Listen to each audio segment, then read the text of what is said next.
Science میں لوگ یہ کہتے ہیں کہ پہلے یہ تھا کہ ارسطوٹیلین فریم ورک چلا آ رہا تھا، اس میں ٹالمک سسٹم تھا جو کہ اسی ارسطاطالیسی ورلڈ ویو میں اسی فریم میں فٹ بیٹھتا تھا۔ کوپرنیکس نے آ کے ایک جدید سائنسی نظام دیا جس میں ایک ریولوشن آتا ہے اور اس میں زمین کی بجائے سورج کو مرکزیت حاصل ہوتی ہے۔ یہ زمین مرکزیت سے سورج مرکزیت کا ایک شفٹ تھا، یا اسے یہ کہا جاتا ہے کہ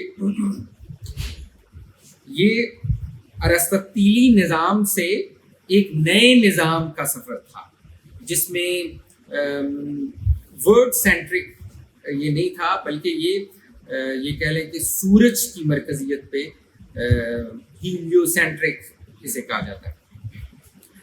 اس نظام میں یہ تھا کہ اس نے پریویس جو سائنٹیفک پورا سٹرکچر تھا اسی کو بدل دیا، اسی کو توڑ دیا، اور پھر گلیلیو نے آ کے اس کو ٹیلیسکوپ سے اس کو ثابت کیا کہ جو پریویس سسٹم چل رہا تھا اس میں یہ نقائص ہیں، اس میں جو ہیونز اور امیوٹیبلٹی والے جو تصورات تھے جو ارسطوٹیلین فریم ورک میں پھر بیٹھتے تھے وہ اس میں انہوں نے ٹوٹتے ہوئے دکھائے کہ ایسا نہیں ہے۔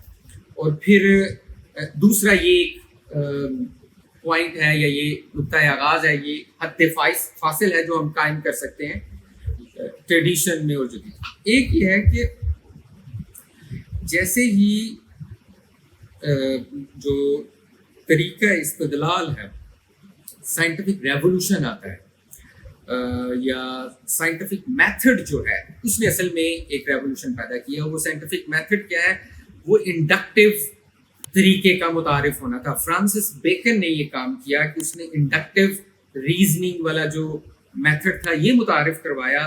وہ بھی کس پہ بیس کر رہا تھا؟ انسان کی ذات پہ، انسان کے مشاہدے پہ، انسان کی جو آبزرویشن ہے اس پہ، اس کی ریزن پہ۔